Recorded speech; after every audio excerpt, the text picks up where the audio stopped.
ስለዚህ አንባቢ መሆንን ታውቅ ነበር። የቤት ዕቃ ስንገዛ የገዛች ያሰራች መጀመሪያ ላይ የመጽሐፍ መደርደሪያ ነው። የፍቅር ህይወት ከትዳር አጋር ጋር ያለው ህይወት ምን ይመስላል? ማያነብ ባል ካገኘሁኝ እኔ ራሴ ማነብ እየመሰልኩ ልጆችን አለማመዳቸዋለሁ ብላኛል። በጸሎት ነው ያገኘሃት? የነም ማምነው ምክንያቱም ተስተካክላ ነው ያገኘኋት።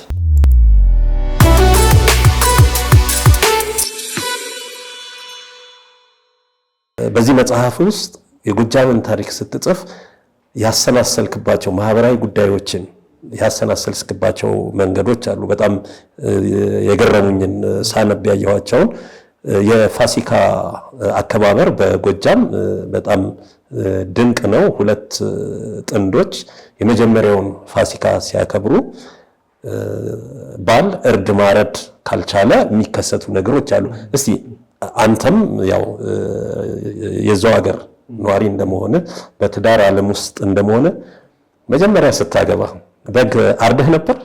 ይሄ ጥያቄ ለገጠር ለሚኖር ነው የሚሰራው። ግን ዞሮ ግን አሁን እኔ ካገባሁ በኋላ ፋሲካን እያረድኩ ነው። ምክንያቱም አንዱ የባህላችን አካል ፋሲካ ማለት ነው። ፋሲካ ወደ ኋላ ስትሄድ አቤል ጋር ትደርሳለህ። ለእግዚአብሔር እንትን ሲያቀርብ መስዋዕት ሲያቀርብ መርጦ ከበጎቹ ጥሩን በግ መርጦ ነው ያረደ። ግቡ ሰቆለ መልኩ ማያምር በግ አይደለም። ምክንያቱም መስዋዕትነቱም የተቀበለው እግዚአብሔር በዛ መልኩ ነው። በተንኮል ሳይሆን በጥሩ ሁኔታ አምነውበት ጥሩ በጉን መርጦ ነው ያረደ። ያው ቃየል ደግሞ ምን እንዳቀረበ ስለምናውቀው ማለት ነው። መስዋዕትነቱን አልተቀበለውም። ያ ባህል ጎጃም ውስጥ ቀጥሎ አሁን በግ የሚታረድ እንግዲህ ያቀጠለ ማለት ስቲል ለመስዋዕት እያቀረብን ነው ማለት ግን አይደለም። እንደ ባህል ቀጠለ። መጀመሪያ ላይ ያው ይታወቃል በሕገ ልቦና ኑረናል።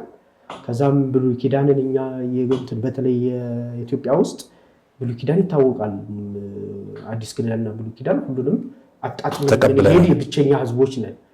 ጎጃም ላይ ስትሄድ ደግሞ ብሉይ ኪዳንን በጣም በተግባር የምታይበት ቦታ ከአዲስ ኪዳን ጋር ተቀላቅሎ በስነ ስርዓት የሚኖረው እና ብሉይ ኪዳን ላይ የነበሩ አንዳንድ ሃይማኖታዊ ስርዓቶች እንደ ባህል ቀጥለዋል። አሁን ላይ እንደ በአዲስ ኪዳን የሌሉ እንደ ባህል ይቀጥላሉ እና ያ ቀጥሎ አቤል መርጦ የማረዱን ምሳሌ አድርጎ ፋሲካ ላይ ለኛም በግ አይደል? የፋሲካ ኢየሱስ ክርስቶስ እኮ ለኛ በግ ተብሎ አይደል የሚታሰበው? እኛን ዕዳ የተሸከመው በዛ መልኩ ያንን በማስተዋወስ ጎጃም ላይ በግ ሲታረድ ቆንጆ በግ ነው የሚታረደው። ቢቻል ቀይ፣ ነጭ ካልሆነ ደግሞ ቢያንስ ያልጎሰቆለ በግ ነው የሚታረደው። ይህን በግ ነው ፋሲካ ላይ በዓል ተብሎ የሚታረደው እና አንድ ልጅ ከቤተሰቦቹ ተነጥሎ ጎጆ ወጥቶ አግብቶ መኖር ሲጀምር ቀጥታ የመጀመሪያው ዓመት እሱም ቤተሰቦቹ ጋር እሷም ቤተሰቦቹ ጋር ይውላሉ። ቀጣይ ራሱን ችሎ ጎጆውን አቋቁሟል።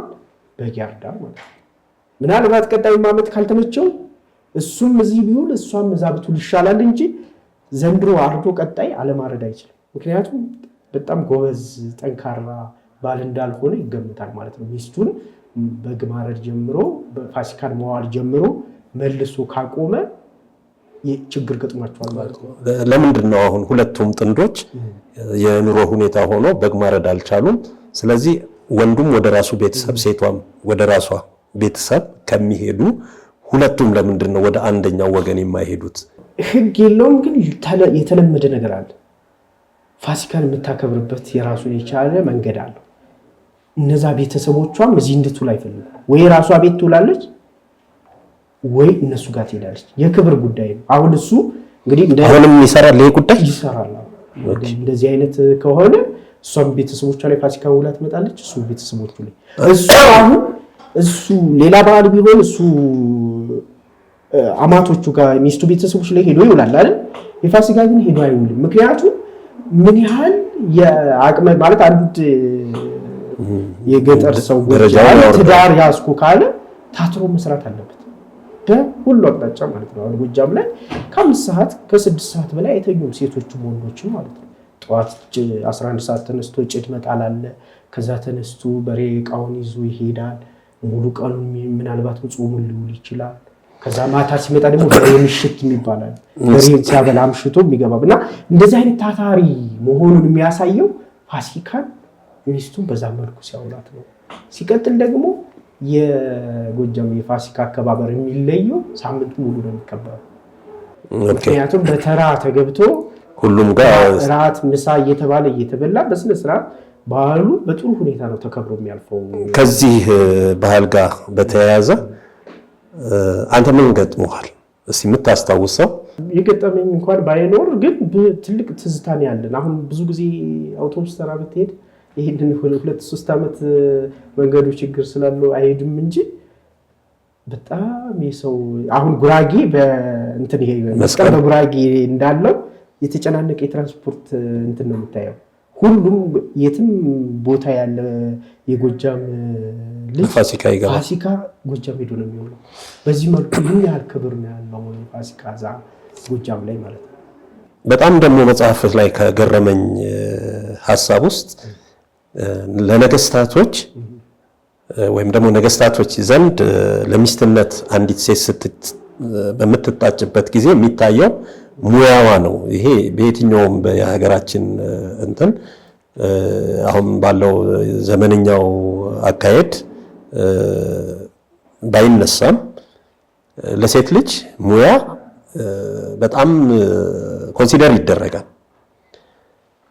ይሄን አስታከህ ጠላን ደግሞ ያነሳህበትና ጠላን ማን ጠመቀው በሚል እንትን የጠላ አይነቶችን ገልጸሃልና ጠላ የሚገርምህ ከዛሬ 550 ዓመት በፊትም ምናልባት ማስረጃውን ያገኘሁት የጽሁፍ ማስረጃውን 550 ዓመት በፊት ስለሆነ እሱን ልጥቀሰውና የጠላ አይነቱ 3 አይነት የጠላ አይነቶች አሉ። አንደኛው የጠራ ጠላ ተብሎ፣ ሁለተኛው ደግሞ የአፄ ጠላ ተብሎ ማለት ነው። አንደኛው ስሙን አሁን ሊከብደኝ ይችላል አታርፍድ ተብሎ፣ ሶስተኛ ጠላ ተደርጎ የዛሬ 550 ዓመት ላይ ተጽፎ አግኝቻለሁ።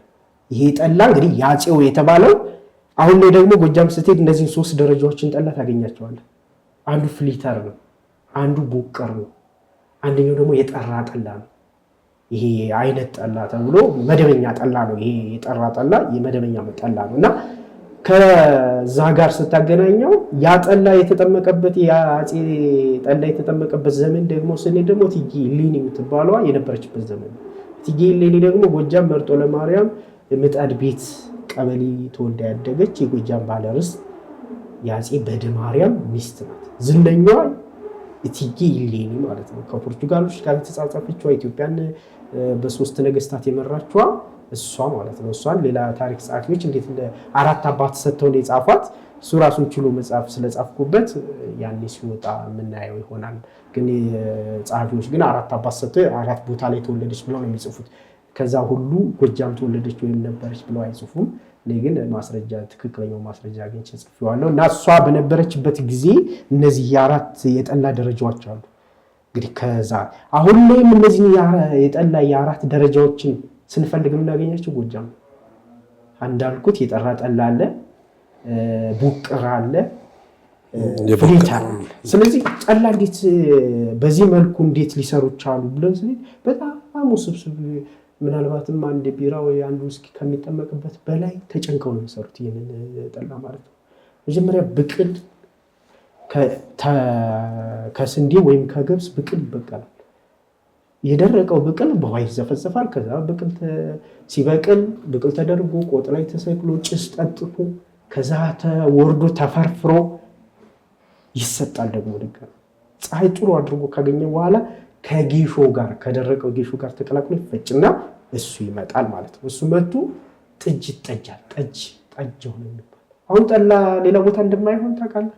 ሌላ ቦታ ጠላ ይሆን ከጎጃም ውስጥ ጠላ ይሆን ውሆ አይደለም። ሌላ ቦታ ጎጃም ላይ ራሱ የጠላ የሚያፈላና የማያፈላ ወንዝ ተብሎ ተለይቶ ውሃው ነው። ውሃው ከአንድ ቀበሌ ለጠላ ትክክለኛ ጠላ ለማድረግ መፍላት አለበት። ያ ይሄ ገና ጅማሬው ላይ ድፍድፉ ነው አይደል? ጥንስሱ የጥጅቱ ዕለት በወይራ ጭስ ታጥኖ ጋኑ ተዘጋጅቶ ያ ብቅል ያልኩ የጌሾና የእንትኑ ይቀላቀልና ይደረጋል። ያ ውሃ የሱ ማብላያ ውሃ ራሱ ከቀበሌው እዛ ካለበት ቀበሌ ራሱ 4-5 ወንዝ ይኖራል። ከዛ ሁሉ አንዷ ወንዝ ናት ያንን ጠላ የምታሳምረው እንጂ ሌሎች ወንዞች አይሆኑም እንኳንና ሌላ ቦታ ማለት ነው። ለዛ እኮ ነው ሌላ አሁን አዲስ አበባ ጠላ ላድርግ ብትል በዛ መልኩ አይወጣል። ምክንያቱም ውሃው ያለዛ ነው። ያንን ካደረጉ በኋላ ደረቆት የሚባል አለ። ደረቆት በቆሎ ነው የሚሆነው። በቆሎ በነገራችን ላይ ጎጃም ላይ ከ200 ዓመት በፊት በቆሎ እንደነበረ ማለት በጣም ይመረት እንደነበረ ከእንግሊዛዊ ጂኦግራፈር ዶክተር ቤክ ከሚባለው መጽሐፍ አግኝቼዋለሁ። እና እሱ በቆሎ በስነ ስርዓት ምን ይሆናል? ይደርቃል። ደርቆ ሲያበቃ ተመልሶ ይዘፈዘፋል። ሂደቱ ላይ ይሄው አድርቀህ መልሰህ በውሃ ተዘፈዝፈዋል። ከዛ ደግሞ አውጥተህ አንጠፍጥፈህ ደግሞ ታደርቀዋል። ከዛ በኋላ ደግሞ ይፈጫል። እንትን ይቆላል። አሮ ይቆላና ደረቆት ላይ ነን ያለን። ከዛ ቀጥሎ ይፈጭና ይቀመጣል ማለት ነው። ባለቤትህ ታደላለች ማለት ነው። ይሄን ቀመር ሰጥቼ አንተ ታሪኩን ጽፈኸዋል። ታሪኩን በደንብ ታውቃለህ፣ አሰራሩን ታውቀዋለህ። ስለዚህ አሁን ምንም ስቴፕ ሳይጠፋት ባለቤትህ ይጠመቃል። ቤትህ ጠላ ይቻላል። አይ እንዳልኩህ ነው። ውሃው እዚህ ጋር ያን ያህል ነው እንጂ እንደ ጎጃም አይሆንም ነው እንጂ ይቻላል። በረገዳችን ላይ ያደርጋሉ እዚህ ያሉት። እና አንተ አዲስ አበባ እንደመኖር እንዲህ ይሄን ጠለቅ ብለህ እንደማወቅ አይናፍቅህም? ጠላ በጣም ይናፍቀኛል። ግን አሁን ላይ በተለያዩ ቦታዎች የጎጃም ጠላ አለ። አዲስ አበባ ላይ አለ። እዚህ ተደርጎ እንዳይመስል አሁን እንዳልኩ ውሃው ከጎጃም። ስለዚህ ድፍድፍ ነው ተጭኖ የሚመጣው ከዛ እንጂ እዚህ ፕሮሰስ አይደረግም። ቢደረግም እንደዛ አይሆንም ማለት ይሄ ቀመር እስካለ ድረስ ጠላ መሆኑ አይቀርም። ልክ እኮ አሁን ይሄን ስትለኝ እንጀራ ከኢትዮጵያ ውጪ የውሃው ኔቸር ነው። አንዳንድ ሰዎች አስተያየት ሲሰጡ አይመጣም። ጤፉ አንድ አይነት ጤፍም ቢሆን ከዚህ ይዘውት ሄዱት እዚህ እንደሚሆነው አይነት እንትን አይሆንም እና ውሃው ነው የሚሉት ነገር አለና ውሃውም ራሱ ኬሚስትሪ ነው ማለት ነው። በስነ ስርዓት ከቀበሌ 4 ወንዝ ቢኖር 3ቱ ለጠላ ለመጠጀት አይውሉ አይፈላም።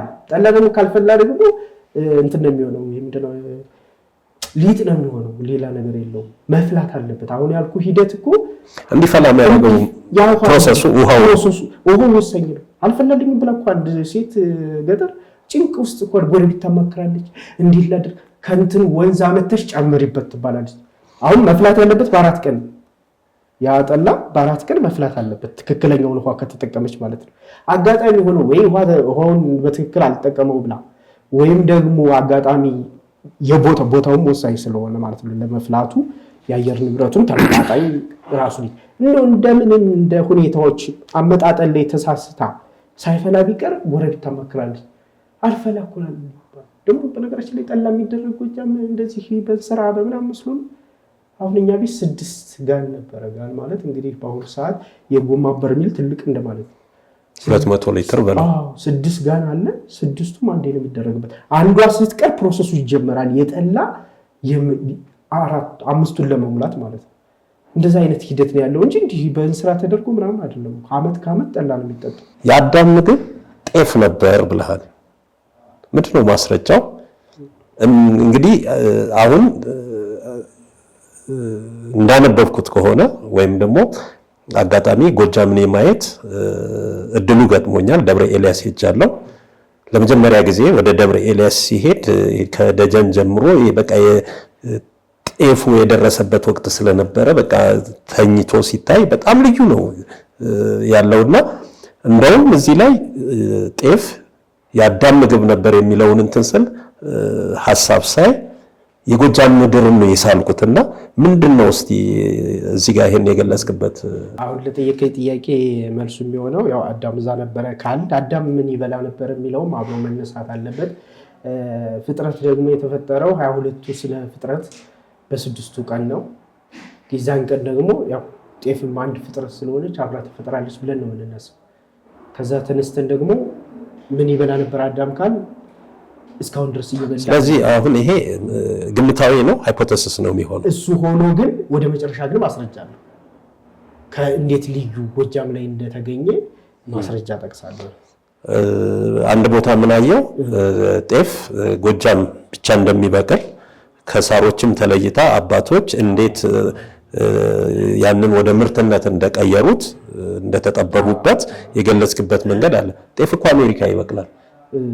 አዎ ይበቅላል፣ ግን እሱ አይደለም መጀመሪያ ላይ የት ነበረች የሚለው ነው በዋናነት። ከዛ ደግሞ የት ነው የሚመቸው የሚለውም ቅድም ስትጠቅሰው ስለነበረ የት ነው በጥሩ ሁኔታ ጤፍ የሚመረተውና ቡቃያውን ስታየው ጥሩ ቡቃያ የምታየው የት ነው የሚለውም በራሱ አንድ ነገር ነው እንጂ የት ሊበቅል ይችላል ከዛ በኋላ ማለት ነው። ግን በዋናነት አሁን አዳም ላይ ስንሄድ ምን ይበላ ነበረ ካል አንዷ እስካሁን ድረስ እየበላናት ያለው ጤፍ አለች።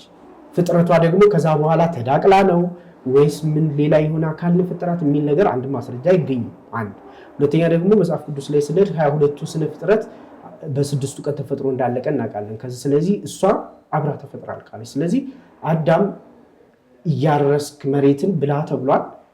ሊበላ የሚችለው አንዷ እሷ ልትሆን ትችላለች። እሱ ጎጃም ነበር ብለን ስለጀመር እንደዛ ብለን ስለጀመር ጤፍ እንዲበላ እንደነበረ ማረጋገጥ እንችላለን። ጤፍ ደግሞ ከየትም አላመጣናት። አሁን ጤፍ የሆነ አውሮፓ ሀገር ነበረች መጀመሪያ ላይ ከተባለ እዚህ ጎጃም አምጥተን ማስቀመጥ አይጠበቅብንም። ግን ስቲል ጎጃም የጤፍ ብራንዱ ነው። በዛ ላይ ደግሞ ባህላዊ ክንውኑ ራሱ ከጤፍ ጋር የሚያያዙ ብዙ ነገሮች አሉ። ግን መጀመሪያ ወደ 3000 ዓመት ወደ ኋላ ልውሰድ። ያው አዳም ምን ይበላ ነበረ? ምንም ጥያቄ የለውም። የሆነ ነገር ይበላል። አርሰህም መሬትን ቆፍረህ ብላ ተብሎ ታዝዟል። በላቡ መኖር ስላለበት ሰብል እያመረተ ለኛ ለትውልዶችም እስከዛሬ ድረስ ያቆየን ዞሮ እሱ የጀመረው ነው። ስራንም ያስጀመረ እሱ ነው። ስለዚህ እኛ ሳሪ ላይ ሰርተን የምንበላበት ምክንያት አዳም ያሳየን ነው፣ ከአዳም የተማርነው ነው። ስለዚህ ጤፍንም እስከዛሬ ድረስ ጤፍ ብለን ጤፍ በምግብነት እየበላናት ያለ ነው ከሱ ጀምሮ ስላለች ነው። ግን እሱን እንደዚህ እንዳለ ሆኖ 3000 ዓመት ላይ ወደ ኋላ በማስረጃ ሶስት ግን ታሪከ ነገሥቱ የተጻፈ ነው። ጤፍ በቅላ ተገኘ ይችላል። ንጉሱ ጤፏን ሲያያት ጤፍ መሆኗን አላወቀም ነበር። አማካሪዎቹን ጠራና ይሄ ነገር ምንድነው አለ። አይ እኛ እናውቀው ብልሆች ጎጃሚዎች አሉና እነሱ መተው ያረጋግጡልን ብለው ሲነግሩት እናገኛለን። ከዛ ተጠርተው ደግሞ ቀጥታ ፈጭተን እንዲህ ብለን እንሞክር የሚሉት ምክንያቱም ንጉሱ ያንን ምግብ አዲስ ስለሆነ ባይወደው ቆንጆ ነው ብለው ያስጀምሩትና ባይወደው ምን ሊደርስባቸው እንደሚችል አውቀዋል ማለት ነው። እንውቃና እንደዚህ አድርገን ፈጭተን በዚህ መልኩ እንሞክረው ብለው ሲነግሩት ታገኛቸዋል። የተጠሩ እንግዲህ ይህንን ነገር ማን ያውቃል ሲባል ያ አማካሪ እንግዲህ ሰብልነቱን ጎጃም ላይ አይቶታል ማለት ነው እንጂ እነሱን ለይቶ የሚጠራበት መንገድ አይኖርም። ስለዚህ ጎጃሚዎች መጥተው ያረጋግጡልን እነሱ ይምጡ ብልሆች ናቸው ብሎ ነው የሚለው ታሪከ ነገሥቱ ላይ ተቀምጧልና ይመጡና ያንም በዛ መልኩ ጤፍ እንደዛ መሆኑን ያረጋግጣሉ። ከዛ በኋላ ስናየው ጎጃም ላይ ጤፍ ከውልደት ጀምሮ እስከ አካለ መጠን እስከሚደርስ ድረስ ሰርግ ስነ ስርዓት ላይ ልደት ላይ ታገኘዋለህ። አሁን እንጀራ የእንጀራ ልጅ ሁን ተብሎ ክርስትና የተነሳለት ይንከባለላል እንጀራ። ከዛ በኋላ ደግሞ ሴቷ ደግሞ የሰርጓ ቀን ሮ መቀባት ይባላል ከጤፍ ማለት ነው። ቅንቱን ይሄ ቡኬቱ ማታ 9 ሰዓት ምናልባት ይዋዜመው ማለት ነው 9 ሰዓት ላይ ይቀርብላትና የምትወረውርበትና ስርዓቱ የምትፈጽምበት የጤፍ ዱቄት አለ። ከዛ ደግሞ ወንዱ ደግሞ ወደ ሙሽራዋ ቤት ሊሄድ ሲል በግራና በቀኝ ትከሻው ላይ አንዳንድ እንጀራ ሙሉ እዚህና እዚህ ጋር ይቀመጥለትና እንደዚህ ተቀምጦ ሌሎቹ ሰርገኞች በልተው ሲጨርሱ ያንን እንጀራ እየተቃሙ ቀምሰውት ሙሽሬት እንዲያመጡ ይሄዳሉ። ይሄ ሁሉ እንግዲህ ከእንጀራ ይውጣልህ አራሽ ነህ እንደዚህ ነህ የሚል መገለጫ ለመስጠት የተደረገ ይህን ስርዓት ሌላ ቦታ አታገኙም። ከጤፍ ጋር እንኳን የተያያዘው ማለት ነው። የጤፍ አመራረትን ስትያት ልስልስ ብላ መሬቷ ታርሳ አሁን መሬት ከታረሰ በኋላ ተደምድሞ ይህን ሊሹ እንደሚደረግ እዛ ጋር ብትዘረው በታረሰው ላይ አይደለም ተደምድሞ በከብት ተረግቶ ሊሹ ሲሆን ጤፏ ትጣልበታለች ማለት ነው። እዛ ጋር ተጥላ በቅላ ጎርፋ ይወስዳትን ብሎ ማመን በራሱ ከፍተኛ ምርምር ይጠይቃል። እዛ ጋር ተጥላ ነው እንግዲህ ከዛ በኋላ ነው በቅላ እዛ ላይ የሚደርሰው። ከዛ በኋላ ውጤቱን ስታየው ምርት ጤፍ ተመርቶ መጨረሻ ላይ ተዘርቶ ተጣርቶ እኮ እዚህ ጋር ይከመርና የሚፈጸምለት ስራ ስታየው ያስገርማል። ተመርቷል ብለህ አፍሰህ መኪና ላይ ወይም አህያ ላይ አጭነው በስነ ስርዓት ይሸፈናል። ይሄ እዚህ ጋር ጤፉ ምርቱት ይከመርና ይሸፈናል በጋቢ ተሸፍኖ በስነ ስርዓት ቁጭ ተብሎ ተበልቶ ተጠጥቶ ተመርቆ ነው መዛቅ መጀመር እንጂ ዲዝም ብላ እንትሉ ያ ሁሉ ስነ ስርዓት ያለበት ክብር ያለበት በክብር የምትገለጽበት ቦታ ጤፍ እዛ ነው። ይህ ሁሉ እንዴት ሆነ ብለን ስንጀምር ከመጀመሪያ ጀምሮ እሷ እንደነበረች እናረጋግጣለን። ከዛ በኋላ እኔ አሁን ደብዳቤዎችን ምኖችን ማግኘት አልቻልኩም እንጂ ከጎጃም ውጭ መውጣት የጀመረች ራሱ የቅርብ ጊዜ እንደሆነ አንድ ትልቅ ሰው ነግረውኛል። ደብዳቤውን ፈልገው እኔ እናንተ ጤፍ እየበላችሁ ለእኔ የሚያስፈልገኛልና ላክልኝ ብሎ ያለ ንጉሥ አለ።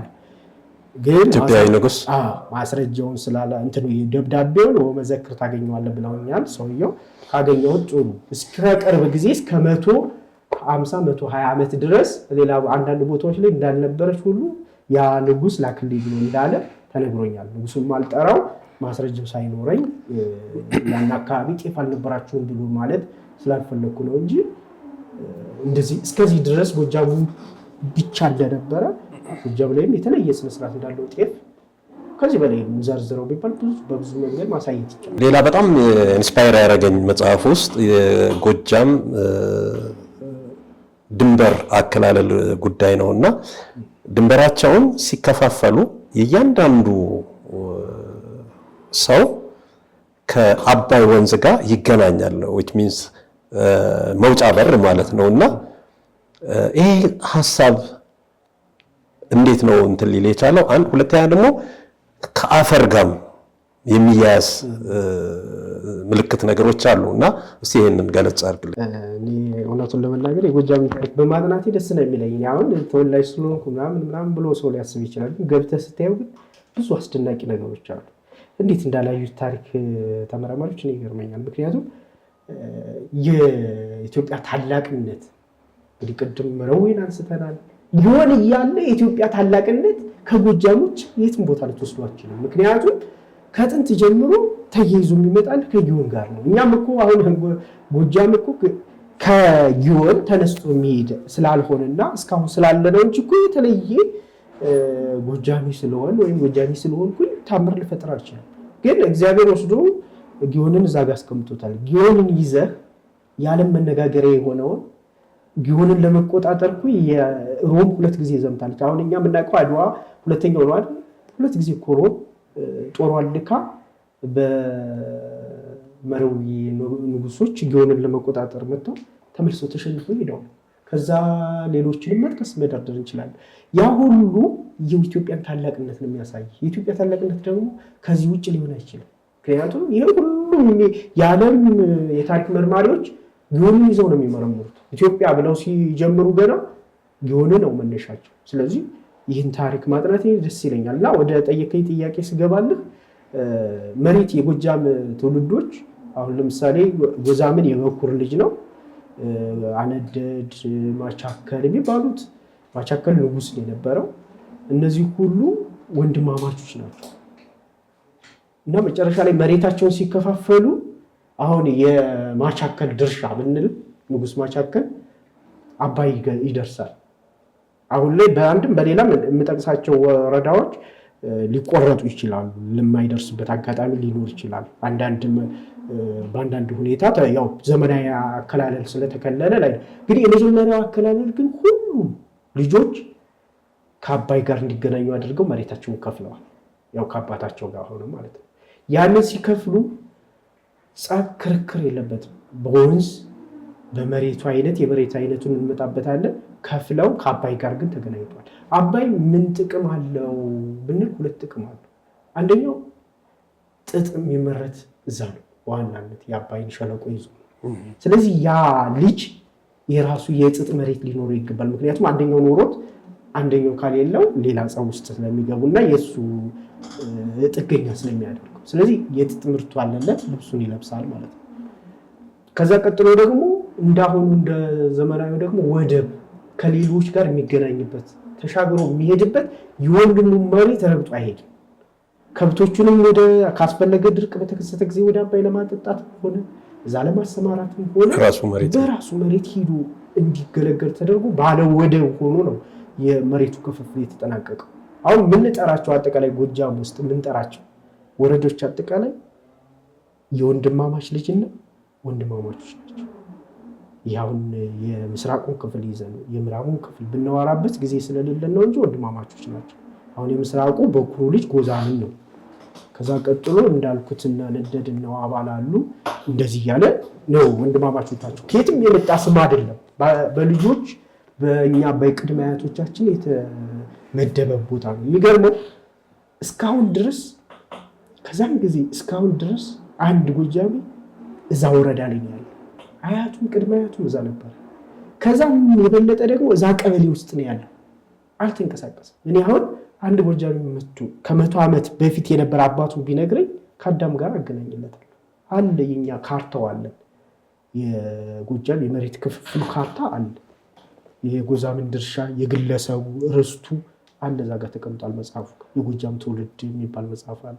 እሱ መጽሐፍ በንጉሥ ተክለ ሃይማኖት ጊዜ ተሰብስቦ ድጋሚ ከዛ በፊት ያለው እንዳለ ሆኖ አዲስ ትውልድ ሲመጣ እሱ ተካቶበት ስቲል አለ። መጽሐፉም ስላለ ማንኛውም ገበያ ላይ ማግኘት ይችላሉ። እና በዛ መልኩ እስከ ደርግ እስከሚመጣ ድረስ ከጥንት ጀምሮ የነበረውን ርስቱን ነው ይዞ የኖረ። አሁን ደርግ ሲመጣ መሬቱ ትቀያየራለህ፣ ቀበሌ ግን እዛው። ስለዚህ ከጥንት ጀምሮ አንድ የጎጃም ተወላጅ እዛ ላይ እዛው ቀበሌው ላይ ነው ያሉ ወላጆቹ ስቲል ማለት ነው። እሱ እንዳለው ይሄ የወደቡን ጉዳይ በዚህ መልኩ መልሼልህ የመሬት ክፍፍላቸው እንዴት ተከናወነ ብትለኝ በመሬቱ ቀለም የተከፋፈሉ አሉ። የመሬቱ ቀለም ያላከፋፈላቸው ደግሞ በወንዝና በተለየ ምልክት ተካሄደ። የሁለቱም በቀለም የተካለሉትን ስነግርህ የጎዛምን ታናሽ ወንድሞች ደባይና ቦረቦር የሚባሉ አሉ። አሁን ላይ ጎጃም ሄደ ቦረቦር ደባይ ብትል የሰው ስም አይደለም፣ የአፈር ቀለም ስም ነው። ያኔ ግን የሰው ስም ነበር። አሁን ለምሳሌ እኔ እዛ ጋ መሬት ቢኖረኝ ያበረ መሬት ነው የሚባለው እንጂ ሌላ መገለጫ የለውም። እዛ ጋ የማን ያበረን መሬት ይዤው ወይ አርሽ እንደዚህ ብዬ ነው የሚልህ እንጂ የመሬቱ ሌላ ነገር የለውም። ስለዚህ ቦረቦርና ደባይ መሬት ሲከፋፈሉ ጥቁር አፈሩ ለደባይ ተሰጠ። ቀይ አፈሩ ደግሞ አንድ አካባቢ ስለሆነ ነው። ቀይ አፈር ሌላ ቦታ የለም ማለት አይደለም። ለክፍፍሉ ግን እንደዚህ አድርገው ቀዩ ለቦረቦር ተሰጠው፣ ደባዩ ደግሞ ይሄ አሁን ላይ ደባይ ስለምንለው ነው። ጥቁር ዋልካ የሚባለው ደግሞ ለደባይ ተሰጠው። አሁን ላይ በዛው ተለመደና የዘው የደባይ መሬት የቦረቦር መሬት አሁን ያልኩ ያበረ መሬት እንደሚባለው ማለት ነው። እንደዛ እየተባለ ቀጠለና አሁን ላይ ሄደህ ጎጃም የቀዩን አፈር የቦረቦር መሬት ነው የሚባለው፣ እንትኑ ዋልካው ደግሞ የደባይ መሬት ነው የሚባለው። በዚህ መልኩ ተከፋፍለው ስሙ በዚህ በኩል ስለዚህ አሁን ለጸብ ለክርክር አይዳረጋቸው። ምክንያቱም ዋልካው ተለይቶ ለደባይ ተሰጥቷል፣ እንትኑ ቀዩ አፈር ደግሞ ለቦረቦር ተሰጥቷል። ስለዚህ ክርክር ድንበር ገፋኝ እንኳን የሚባባሉበት በዛ በከለሩ ለይተው ቀላል ነው ለነሱ። በዚህ መልኩ ነው የተከፋፈለው። ይህ መጽሐፍ መግቢያችን ላይ እንዳነሳ ነው ወደ 350 ማጣቀሻ መጽሐፎችን በጥልቀት አንብበህ በጥልቀት ተመራምረህ ሌሎችንም እንደዚሁ አድርገህ ነው የሰራኸውና ይሄን ስራ ስታዘጋጅ የፍቅር ህይወትህ ከትዳር አጋርህ ጋር ያለው ህይወት ምን ይመስላል? እስቲ ለተመልካቾቻችን ደግሞ በዚሁ እንግዲህ እግዚአብሔር ይመስገን የትዳር አጋሬ እውነቱን ለመናገር ያው እኔም የጸለይሁ ይመስለኛል። ቀደም ብዬ ሚስት እኔ አሁን ምከር ቢልኝ ሰው ለመናገር ሚስት ከእግዚአብሔር ናት። እውነት ነው ማለት ሙከራም አድርጋለሁ ለመጸለይ ያው በጸሎት ነው ያገኘሃት ብዬ ነው የማምነው ነገር። ምክንያቱም ተስተካክላ ነው ያገኘኋት። በሚገርም ሁኔታ አስቀድማ የቤት ዕቃ ስንገዛ የገዛች ያሰራች መጀመሪያ ላይ የመጽሐፍ መደርደሪያ ነው። አሁን ይሄ አይታመንም። እንግዲህ እኔ አንባቢ ላይ መጽሐፍ ገዛለሁ፣ መደርደሪያ ግን በሐሳቤም የለም። ስለዚህ አንባቢ መሆንን ታውቅ ነበር? እሷ አታውቅም። መጀመሪያ ላይ ራሷ መጽሐፍ ሼልፍ ኖሯት መጽሐፍ ገዝታ የነበረች ናት። አሁን ጸሎት ነው የምትለው እኮ እንዴት እንደተገጣጠምን ነው። እና ለምንድን ነው ትገዢ የነበረ ስላት በቃ የማያነብ ባል ካገኘሁኝ እኔ ራሴ ማነብ እየመሰልኩ ልጆችን አለማመዳቸዋለሁ እና አጋጣሚ አንተን መጽሐፍ እንደምታነብ እንደምትወድ ስትነግረኝ በቃ ያው ስለቴ ሞላ ነው ያስብላል። አስቀድሜ እንደዛ አይነት ሐሳብ ነበር ይብላ እንትን ይሄ የቤት ዕቃ ስንገዛ የመጀመሪያው የሸልፍ ነው የተገዛው የመጽሐፍ መደብደቢያ ነው የተገዛው የተሰራ ማለት ነው። እና የነዚህ ሃይማኖታዊ መጽሐፎችን ሰብስባን ያገኘኋት ራሷ ገዝታ ማለት ነው። ከዛ በፊት በቃ ያሁን መጽሐፍ ስፈልግ የእሷ መጽሐፎች አሉልኝ አስቀድማ ገዝታለች። እኔ ደግሞ የታሪክ መጽሐፍ ነው የምገዛው። ስለዚህ ባለቤቴ በማንበቤ ገና እሷ ልታስመስል የነበረውን እኔ በተግባር ስለተገኘው ደስተኛ ናት። በቃ ጊዜን ሙሉዬን በማንበብ በመጽሐፍ በማሳለፊ ምንም ችግር አልገጠመኝም። በጣም ደስተኛ ናት። በሚገርም ሁኔታ መጽሐፎችን አወራታለሁ ስለ ቤተሰብኛ ቤተሰብ ትንሽ ለየት ስለሚል ራሱን ችሎ የሚወራለት ቤተሰብ ነው። ስለዛ ስለፈልፍባት ምን ስልባት ሁሉ ደስተኛ ሆና የምታዳምጠኝና የምትደግፈኝ ማለት ነው። ስለዚህ ያው አንጻራዊ ነችም ጊዜ መስጠት ያስፈልጋል። እንደው አንዳንዴ ምንድነው በቃ ናንቺ ምናምን የለም በፍጹም እውነት ከመናገር በፍጹም እጅግ በጣም ደስተኛ ናት። ልጆችስ? ልጅ ገና አንድ ነው። ገና 4 ዓመቱ ነው አሁን። እሱ በእርግጥ እሱ ስጽፍ እየመጣብኝ እንደዚህ አደጋ ሁሉ ላደርስበት ይችላል ነበር። እንደዚህ አድርጌ ወረወርኩት ስሜታዊ እየተነተንኩ ራሴን ውስጥ ገብቼ እንዲህ መጥቶ ይጫንብኛል ማለት አሁን 4 ዓመቱ ማለት ከ2 ዓመቱ ላይ ምናምን 3 ዓመቱ ላይ እንግዲህ 1 ዓመቱ ላይ ምን ያህል እንደሚሆን ማሰብ ነው። እና ሳላውቅ ከዛ በኋላ ነው ደግጬ እንደዚህ ወረወረውና ወይስ ወረወረው ቢመታው ወይ ሄጄ ምን ጊዜ ነው የምጽፈው?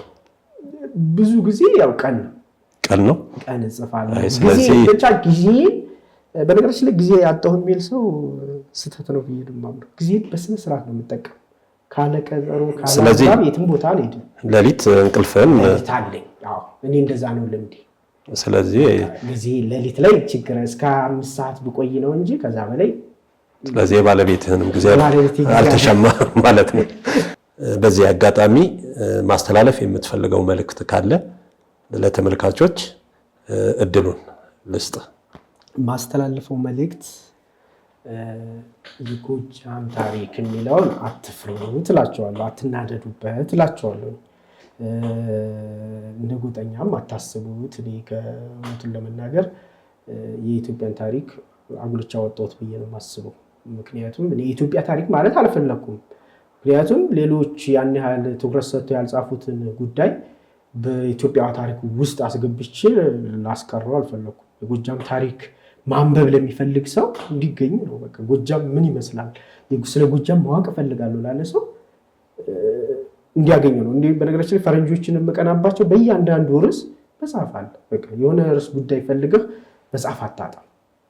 በቃ ስለዚህ ስለ ጎጃም የሆነ ነገር ምንድነው ያለው ብሎ ከፈለገ ጎጃም ታሪክ የሚል መጽሐፍ አለለት። እሱን ቢያነብ ምንም ችግር የለውም። ምንም ቁጠኝነት ምናምን የሚባል ታሪክ የለውም። እና በዛ ላይ ደግሞ መጽሐፌም በአስተማማኝ ማስረጃ ጽፌዋለሁ። ያ ማለት ግን የተሻለ ማስረጃ አለኝ የሚል ሰው ካለ መጥቶ መወያየት እንችላለን። ስለዚህ በጻፍከው የጎጃም ታሪክ መጽሐፎች ዙሪያ የተዛነፈ የተሳሳተ ሐሳብ ነው ብሎ መሞገት የሚፈልግ ካለ በጣም በዛ ጉዳይ ላይ ዝግጁ ነህ? አንደኛ የእውነት ለመናገር እኔ እንዳልኩህ ነው እንዲጠብብ አይደለም የጀመርኩት። ያልተጻፈ ያልተጻፈለት የኢትዮጵያ ክፍል አለ ብዬ ስለጻፍኩ ነው እንጂ በጣም ተጠንቅቄ የጻፍኩበት መንገድ በነገራችን ላይ ማንንም እንዳይነካ አድርጌ ነው። ሃይማኖትን፣ ግለሰብን ይህ ክፍለ ሀገር መጽሐፍ መደብሮች ላይ እጠይቃለሁ።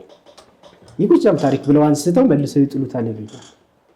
እንግዲህ ውስጡን አንዳንዴ መጽሐፍ ከቨሩን አክቲቭ አይደለም የሚባለው አባባሉ እንኳን ውስጡን ቢያዩት ግን አንድም እንከን እንደማያገኙበት እኔ እርግጠኛ ነኝ እነግራቸዋለሁ። መጀመሪያ ላይ ቅድም ስለነበረው አይናደዱበትም። በእኔ መጽሐፍ ትንቢተ ሕዝቅኤልን ጠቅሰህ ይሄን መጽሐፍ ብላ ብለሃል። ስለዚህ እንድንበላው እንድናጣጥመው አቅርበሃል። ለነበረን ቆይታ እጅግ አድርጌ አመሰግናለሁ። በሌላ ፕሮግራም እንደምንገናኝ ተስፋ አደርጋለሁ። ውድ ተመልካቾቻችን የጎጃምን ታሪክ በተመለከተ ሰፋ ያለ ግንዛቤ እንድትይዙ ከደራሲ አበረ አረፋይኔ አዳሙ ጋር ያደረግነው ውይይት በዚሁ ተቋጭቷል። ደራሲ አበረ ከደራሲነቱ ባሻገር በዚህ በወጣትነት እድሜው የታሪክ ተመራማሪ ነው። ይሄን ደግሞ የሚያደርገው የመንግስት ሰራተኛ ነው። በጣም ዴዲኬትድ ሆኖ የሰራቸው መጽሐፎች ናቸው። እነኚህ መጽሐፎች ብታነቧቸው ጥሩ ግንዛቤ፣ ጥሩ ዕውቀት የሚያስጨብጡ ስለሆነ በሌላው ዓለምም ለምሳሌ የእንግሊዙ ዴይሊ ሜል ይዞት የወጣው ታሪክ አለ። አንድ አሜሪካዊ ኢንጂነር ነው ኤደን ገነት ኢትዮጵያ ውስጥ ነው የምትገኘው ብሎ ቻሌንጅ ያደረገበት አሁን በዚህ ቅርብ ወራት ውስጥ የወጣ ሐሳብ ነው። ደራሲው ደግሞ ይሄንን አስቀድሞ በ2010 ዓመተ ምህረት ላይ ጽፎታል። በዚህም ይሄን በማድረጉ የሚመሰገን ነው። እንግዲህ መጽሐፉን እንድታዩት እየጋበዝኩኝ ለነበረን ቆይታ ከልብ አመሰግናለሁ። እንግዳይም ክብር ይስጥልኝ።